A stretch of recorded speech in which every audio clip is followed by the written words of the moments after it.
মাকে বাঁচাতে গভীর রাতে বুক ভরা আশা নিয়ে হাসপাতালে ছুটে এসেছিলেন এক সন্তান। ভেবেছিলেন চিকিৎসকের ছোঁয়ায় সুস্থ হয়ে উঠবেন মমতাময়ী মা। কিন্তু কয়েক ঘন্টার ব্যবধানে সেই আশার রূপ নেয় চিরতরে হারানোর চরম শোকে।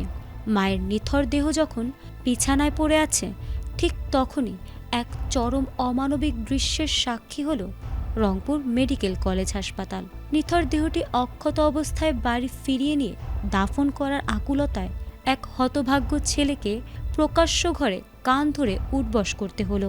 হাসপাতালের চার দেয়ালে জন্ম নেওয়া এই নির্মমতা এখন কাঁপিয়ে দিচ্ছে পুরো দেশের মানুষের বিবেক। গভীর রাতে গুরুতর অসুস্থ মাকে নিয়ে হাসপাতালের জরুরি বিভাগে ছুটে আসেন ছেলে রিফাত হোসেন। স্বজনদের অভিযোগ, ছটফট করতে থাকা মায়ের জন্য তারা বারবার আকুতি জানালেও কর্তব্যরতরা চিকিৎসা শুরুর আগে ভর্তির আনুষ্ঠানিকতা সারার নির্দেশ দেন। সংকটাপন্ন মুহূর্তে মেলেনি প্রয়োজনীয় অক্সিজেনও। এই অবহেলা ও অক্সিজেন সংকটে ছটফট করতে করতে এক পর্যায়ে মৃত্যুর কোলে ঢলে পড়েন মা। মায়ের এমন আকস্মিক মৃত্যুতে ক্ষোভে ফেটে পড়েন স্বজনেরা। Optical brightener photo catalyst active granule সমৃদ্ধ বসুন্ধরা পাওয়ার ওয়াশ, ঝলমলে কাপড়ে ফুরফুরে মন। চিকিৎসায় গাফিলতির অভিযোগ তুলে ইন্টার্ন চিকিৎসকদের সাথে তাদের বাকবিতণ্ডা ও হাতাহাতির ঘটনা ঘটে।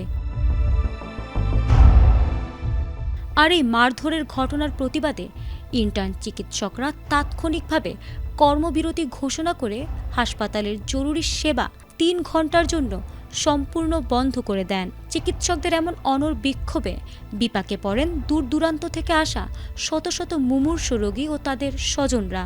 সেবা বঞ্চিত হয়ে হাসপাতালের করিডোরে তখন সাধারণ মানুষের হাহাকার আর আর্তনাদ ছড়িয়ে পড়ে।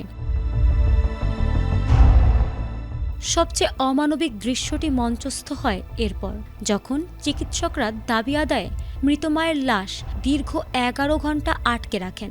অবশেষে হাসপাতাল প্রশাসনের মধ্যস্থতায় পরিচালকের কক্ষে এক সমঝোতা বৈঠক বসে, কিন্তু শর্ত দেওয়া হয় অত্যন্ত নির্মম। মায়ের মরদেহ ফেরত পেতে হলে সন্তানকে সবার সামনে ১০ বার কান ধরে উঠবস করতে হবে।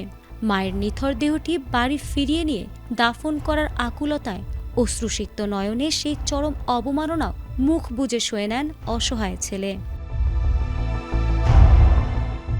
লাশের পাশে সন্তানের এমন প্রকাশ্য অপমানের ভিডিও সামাজিক যোগাযোগ মাধ্যমে ছড়িয়ে পড়ার পর দেশজুড়ে নিন্দার ঝড় উঠেছে। চিকিৎসকদের ওপর হামলার ঘটনাটি যেমন আইনি অপরাধ, তেমনি মায়ের লাশ জিম্মি করে শোকগ্রস্ত সন্তানের আত্মসম্মান ধূলিসাৎ করার এই নির্মমতা চিকিৎসা পেশার মহান ও মানবিক চেতনাকে এক বড় প্রশ্নবিদ্ধ চিহ্নের সামনে দাঁড় করিয়ে দিয়েছে।